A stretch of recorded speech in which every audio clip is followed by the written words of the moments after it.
Karine a 23 ans, comme la plupart des usagers des services de téléphonie mobile et fixe. Pour joindre ses correspondants, elle le fait de son mobile ou dans une cabine téléphonique. Je vais appeler. Ouais, bonjour. Je vais appeler. Oui. 05 Oui, 05. 55 Oui. 18 Oui. 52. Dans 6 mois, précisément le 31 janvier 2021, à minuit 1 seconde, Karine devra ajouter un préfixe de 2 chiffres sur le numéro de son correspondant, ce qui portera à 10 la numérotation mobile et fixe. Si ça passe de 8 à 10 chiffres, est-ce que le prix des appels va augmenter? Est-ce que la qualité des appels va s'améliorer? Quel intérêt cela va nous donner? Bon, il faut voir cela aussi. Parce qu'on ne peut pas s'élever comme cela et puis passer à 10 chiffres, bon, sans aucune, je pourrais dire, explication. Des explications à cette nouvelle donne, le directeur général de l'ARTCI en a donné au cours de cette conférence de presse. En Côte d'Ivoire, devant la croissance de la population et les besoins des abonnés en ressources de numérotation, la majorité des opérateurs de téléphonie mobile ont épuisé les capacités de ressources de numérotation qui leur étaient réservées dans le plan actuel à 8 chiffres. Concrètement, comment se présentera la nouvelle numérotation? Les préfixes 07, 05 et 01 vont précéder la numérotation actuelle de 8 chiffres, respectivement pour les opérateurs Orange, MTN et Move. Les numéros fisques seront eux précédés des numéros 27, 25 et 21. Désormais, avec le préfixe mobile et fixe, l'abonné, le consommateur, le client reconnaît facilement son opérateur. Le directeur général de l'ARTCI a rassuré que l'opération sera gratuite et n'impactera pas les tarifs en vigueur, encore moins le processus de portabilité. Il a aussi précisé que l'opération ne donnera pas lieu à une réidentification de numéros. Aujourd'hui, avec ce nouveau basculement, nous craignons fort qu'il n'y ait pas de répercussions sur les consommateurs qui font face déjà à d'autres vraiment difficultés. C'est depuis le 15 janvier 2000 que la Côte d'Ivoire est passée de 6 à 8 chiffres. La capacité du parc de numérotation est arrivée à saturation avec 49 millions de numéros fixes et mobiles. La nouvelle numérotation offrira un parc de 10 milliards de numéros pour 50 ans.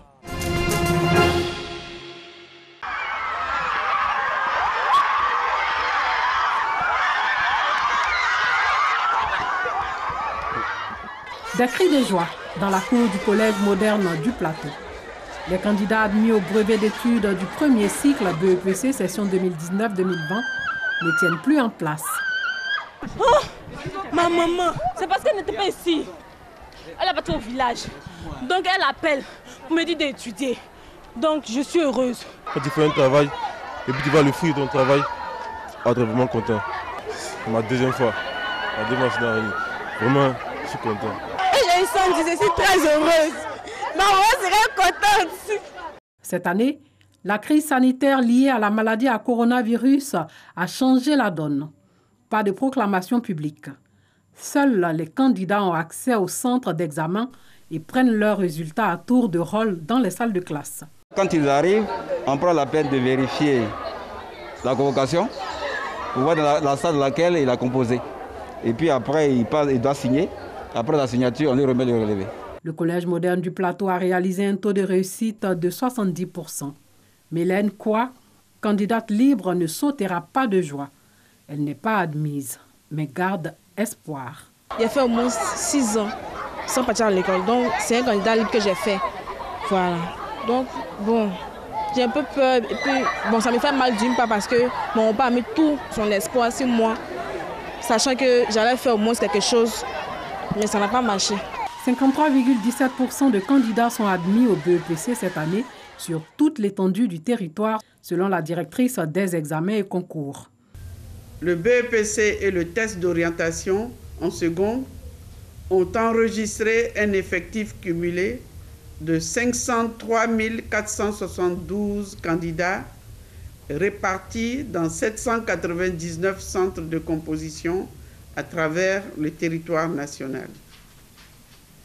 Les résultats nationaux sont donc les suivants. Sur 457 797 candidats effectivement présents à l'examen du BEPC, 243 416 sont déclarés admis, soit un taux de réussite de 53,17%. Au niveau du genre, 53,44% de filles ont réussi leur examen contre 52,94% de garçons. Félicitations donc aux admis, à leurs encadreurs et parents, encouragement aux ajournés, la persévérance dans l'effort finira par être récompensée. Les candidats qui n'ont pas été déclarés admis ont 48 heures à compter du 29 juillet pour introduire leur réclamation. À quelques jours de la célébration de la Tabaski, les fidèles musulmans se mobilisent pour l'achat de leurs moutons du sacrifice. Les 3 marchés de bétail de la ville de Bouaké, déjà bandés de moutons de la fête. Des bêtes venues des pays du Sahel et celles de la Côte d'Ivoire, connues sous le nom de Dialonké. Il y a beaucoup de qualités de moutons. Il y a pour Sahélien, il y a pour la Côte d'Ivoire aussi. Ça aussi, on fait Tabaski, c'est bon viande aussi. Si le cours là, ça veut dans les 300 têtes ou 100 têtes là, beaucoup qui va payer ça. Parce qu'il y a beaucoup de viande, il y a bonne viande aussi. Bon, Sahélien là aussi, il est payé loin, tout le monde ne veut pas payer. Même c'est forcé. À cause de Tabaski, c'est ça pour aller manger, c'est tout. Mais quel genre de moutons faut-il pour le sacrifice? Pas payer des moutons qui ont les cornes cassées, ou des moutons qui sont bornes, ou bien des moutons qui ont une blessure, c'est pas bon. Il faut payer des moutons qui sont bien en forme, avec tous leurs membres complets. L'attitude d'un habitué de l'achat du mouton de la Tabaski qui n'a plus eu de moyens. Si tu n'as pas les moyens pour payer le mouton, ce n'est pas grave, parce que le professeur Allah, il a tué 2 moutons dans sa vie. Le premier mouton qu'il a tué, c'était le sacrifice pour lui-même. Et le second mouton, c'était le sacrifice pour tous les musulmans qui n'auraient pas les moyens de payer le mouton. Pour une bonne célébration de l'Aïd el-Kébir, certains musulmans préfèrent acheter le mouton la veille. D'autres, par contre, préfèrent l'élever à la maison, peu importe ce que cela peut leur coûter. Quand je l'élève, maintenant je prends dedans pour faire des tabaski. Voilà, mais je ne paye jamais. C'est-à-dire, quand ils font des enfants, je garde pour le prochain tabaski. Plus de 15 ans. Les ailes, ça me revient tous les mois 15 000. La santé du mouton de la Tabaski préoccupe aussi bien les commerçants de bétail que les agents des services vétérinaires, déjà à pied d'œuvre pour les conseils et les soins des bêtes. L'année dernière, il y a eu une intoxication au niveau de ces animaux-là. Et nous avons été interpellés et on est venu, on a procédé à la saisie de tous ces animaux qui ont été tués par la consommation d'une plante qui serait toxique et que le propriétaire ne s'était pas rendu compte et il a donné à ces animaux. Et quand ces animaux ont commencé à mourir, ils nous ont fait appel et nous sommes venus. Nous avons procédé non seulement d'abord à la saisie de tous les animaux qui sont morts et qu'on a procédé à la destruction à l'abattoir municipal. Ensuite, on a mis les animaux restants en quarantaine pour suivre leur état de santé, jusqu'à ce qu'on se rende compte qu'il n'y a plus de malades au niveau de ces troupeaux-là. Pour éviter la situation malheureuse de l'année dernière sur le site de Sakabo, le plus grand marché de bétail de Bouaké, commerçants de bétail et vendeurs d'herbes ont été instruits sur les plantes à utiliser pour la nourriture des bêtes. Le projet d'infrastructure pour le développement urbain et la compétitivité des agglomérations secondaires PIDUCAS vise à créer les conditions de compétitivité dans les villes secondaires ciblées pour les développer et les rendre plus attrayantes afin de soutenir les investissements, la croissance et réduire la pauvreté dans le pays.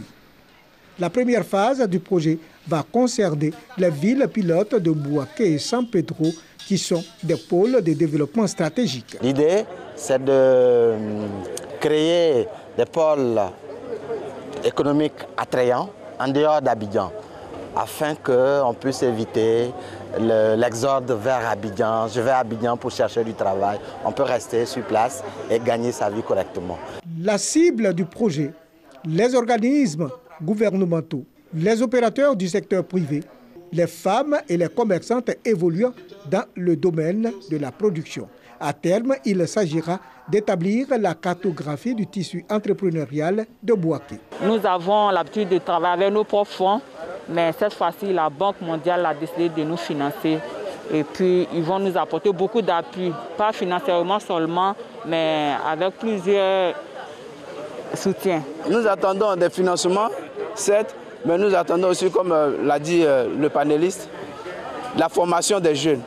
Il faut former des jeunes de telle sorte à ce qu'ils puissent avoir des outils essentiels pour développer leur entreprise. Ce projet est d'environ 15 milliards de francs CFA. À la cérémonie de lancement du projet, le secrétaire général de préfecture Akuno Kwadjo s'est réjoui du soutien aux entreprises afin d'accroître leurs performances.